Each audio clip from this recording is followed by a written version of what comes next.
Welcome back, Star Wars fans, to Coruscant Radio Underground. I'm Andrew, and I'm here tonight with Marisha, and we just watched episode 3 of Skeleton Crew. We did indeed. We did not do a pre-show tonight. Hopefully, we will kick that off next week, or I will. Marisha won't be here. It's true. But I'll kick off pre-show next week. Probably, maybe even do that with the kiddos who are going to be. We're going to be relaunching Padawan Report this week. Maybe tomorrow, but I think y'all are going somewhere, so maybe Thursday we'll relaunch the Padawan Report. But I wasn't up to 2 streams tonight, so we're just doing the one. It hasn't been an Andrew kind of day. No, I still have quite the headache, but we're going to do this. This is going to be short anyway. We'll see if anybody pops in. I did see that Nicole was asking if we were still doing this. I don't know if she ever saw my response, but we are here. We're going to do this is non-spoiler, by the way. This is we will drop a full spoiler review of the episode probably after I've watched it a second time. Yeah. But we have to have a brief out of context quote segment.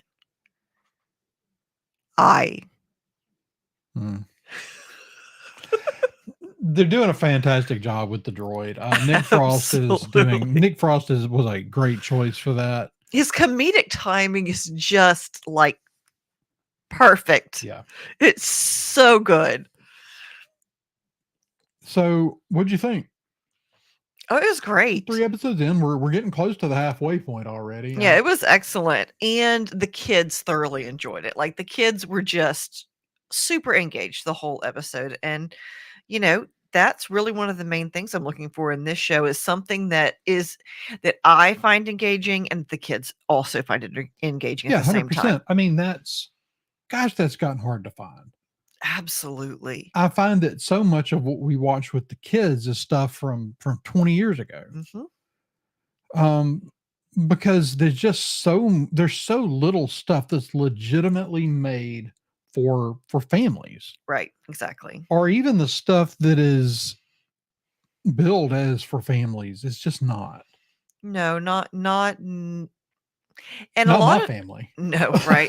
And a lot of times I'm finding that even shows that weren't necessarily family shows, quote unquote, 20 years ago are a lot more family friendly than most thing that they're making now. I'm finding is most adult content is increasingly adult.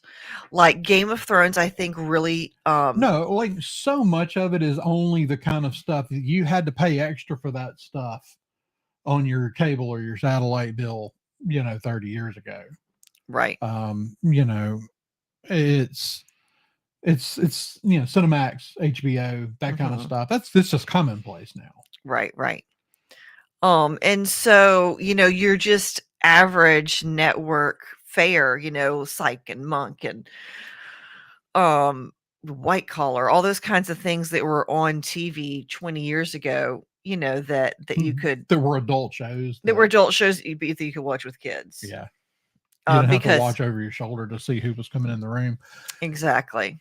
Yeah. So, yeah, this Just is. a minute, baby. This is legitimately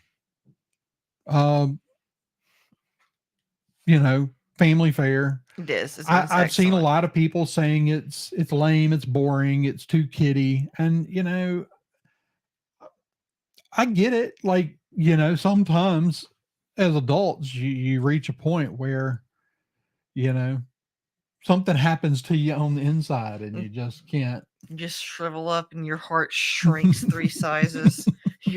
Because you're the Grinch and your heart is 3 sizes too small. You can't enjoy anything that isn't mostly sex and violence. So let's talk about this. Is it strictly a kid's show? No. I would watch it just as happily with no kids. Yes. It's barely a kid's show. Like it's got. I think some people are saying that. Well, they say, well, the things the kids say seem, what? Kiddie? Childish. They're kids. Right. And I'm glad that they let them be a little bit childish. Mm-hmm. They're at different places and they have their own sets of issues. Fern is ever the skeptic and Wim is just out for the adventure. Right. Right. Wim is every inch a 10-year-old boy. Right. Like Fern, she's, she's a little more interested in thinking through things. It's very much like I feel like if our three kids were on something like this, the firstborn would be like, that's she'd be declaring it all kinds of sus. The middle child would have an attitude, and the youngest one would just be a disaster who pushed all the buttons. How would you say this episode stacks up against the first two? I think I think it compares favorably. I don't necessarily think it was any better or worse. I think it's been very consistent, I think, so far. I think so. I think this one starts off starting off. I would have probably put this one a tier under, but the last little bit with the little action sequence we get towards the end of it, I went a long way to elevate it. Yeah, I'd say it's up there with the others. I'm loving this show. I'm loving the characters. I cannot wait to learn more about Jude Law's character. Right. We've gotten 3 names for him so far. Right, which are, let's see, Crimson Jack is Crimson Jack. Yeah. Like that's the most pirate name ever. Yeah. And then what are they? They're calling him Captain Skrull? No, Not Skrull. Something with an S. Yeah, I don't remember what they were calling him. And then something Na Wood. So yeah, we've got multiple names. It's yet to be seen what kind of character he is. Is he gonna be bad at the end? Is he gonna be good? Is he a Jack Sparrow? I'm getting real Jack Sparrow vibes. He's like out for number one until something tugs on his heartstrings a little bit and he can't not do the right thing.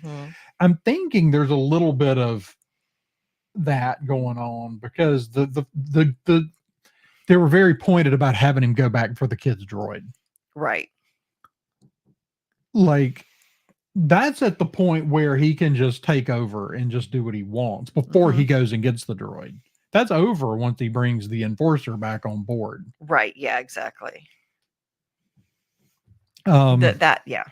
And we won't get into what we think about him as a Jedi or potential Jedi or whatever game he's playing at. And so just kind of on that, like without being spoilery, like I mean, you saw enough in the first 2 episodes to know like he's definitely appears to be using the Force.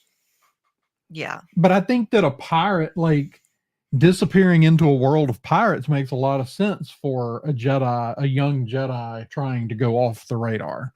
Yeah, and I mean that's the age he would be. Right. So I'm thinking like he had some Jedi training, but he may just be more pirate than Jedi now. Yeah. I actually never said that. Right. You got some moments of, like, well, it was just, yeah, it was engaging. It was interesting. I think it moved the story forward as much as it needed to. And I was sad when it was over. I'm looking forward to it coming back next week. And I mean, what more can you ask for? Yeah. I mean, this is the first show I've watched in a little bit where I'm like, when it got to be time for it, we sat down and turned it on. Right. Exactly. We haven't had very many of those lately that I felt like, we have to be here when it comes on. Right. Exactly. So, and we've got one for the family and one we're kind of watching, Dune that way. I'm watching Dune. Yeah. Not kid friendly, by the way, but not excellent series so far. So but good. This show is visually stunning. Ubaldo, hello, welcome to the chat. We're just hanging out for a minute, kind of doing a little non-spoilery talk about the episode. If you've seen it, what did you think?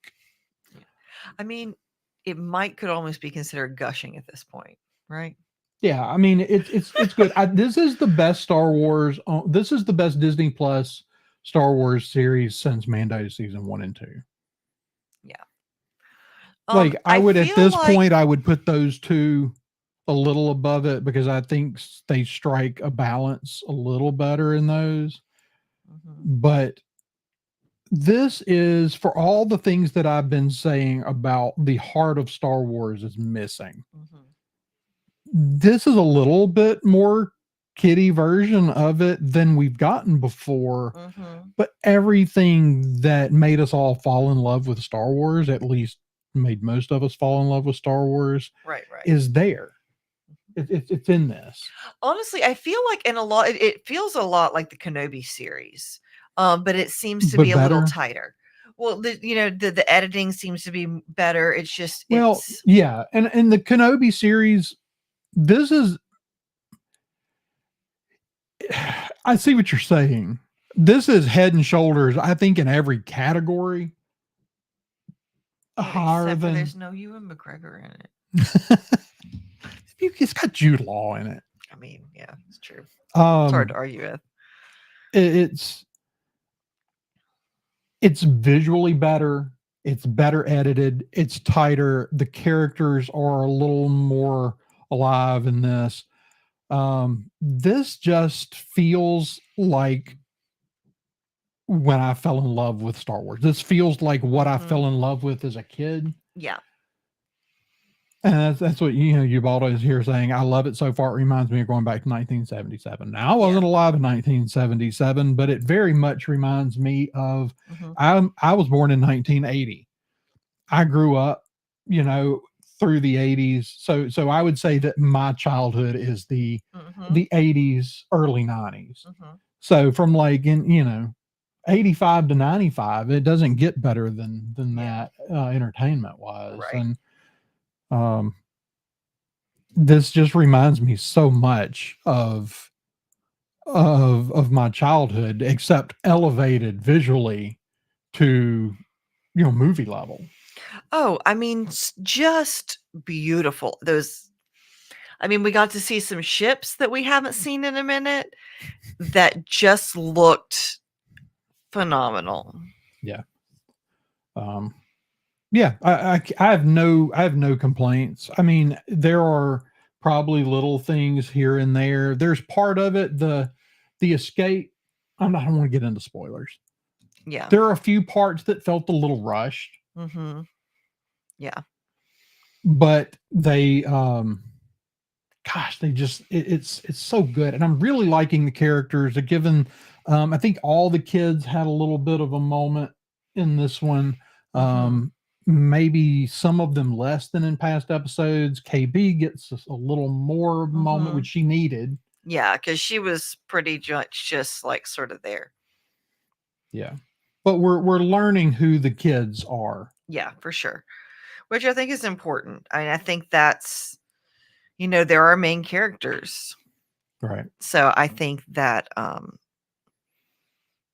it's important that we flesh them out and they not just kind of be one note. Yeah. So yeah, we'll be back later this week to do a full review. Next week, I do intend to do the a pre-show. So come hang out with me for the pre-show next week, and we'll chat about the first 3 episodes while we wait on the 4th one to drop. Sounds perfect. And is there anything else we need to mention or want to mention? I don't, like I said, I'm trying to be non-spoilery here, so I don't want to say much. No, I don't. So I'll just say that I would put this. If you enjoyed the first 3, I think you're going to enjoy this one. You're going to get some cool ship stuff. You're going to get some, get us some really great shots. Yeah, a couple of very like poster worthy shots going. Yeah, it was a fun episode. So.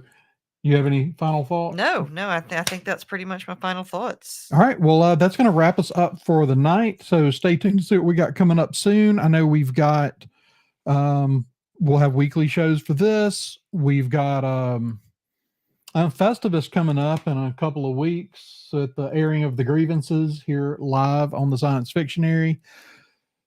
I'll be working. You'll be working, but we will be airing our grievances. Just don't air any grievances about me. No, wouldn't do that. Shouldn't. It's posted publicly. But stay tuned for Love, that. You missed that. The right line, the line you were looking for was, "I have no grievances with you, oh my perfect wife." That's right. All right, but that is going to take care of tonight. So I can't really think off the top of my head right now what else we got coming up. I know there's some other stuff coming up. Padawan Report relaunching later this week. We'll be talking Dune at some point. We will talk Dune. We will definitely talk Dune this week because we're going to do that before you leave. And if Andrew ever finishes Rings of Power, we will talk Rings of Power. I'm working on it. You're not working that hard on it. I'm not, but I'm working on it. I've watched it like 3 times. Well, that's ridiculous. I've watched other things. Well, you should watch that so we can talk about it. All right, fine. I'll finish it. I should be close to the end. 3 episodes? Yeah, about that. Okay, I can do that. All right, Ubaldo, thank you so much for dropping in the chat here with us for this short stream. That's going to do it for tonight's episode. Let us know what you thought about episode 3 of Skeleton Crew in the chat. And until next time, may the force be with you. This podcast is a member of the Red 5 Network. For more Red 5 Network podcasts and content creators, visit bio.link/Red5.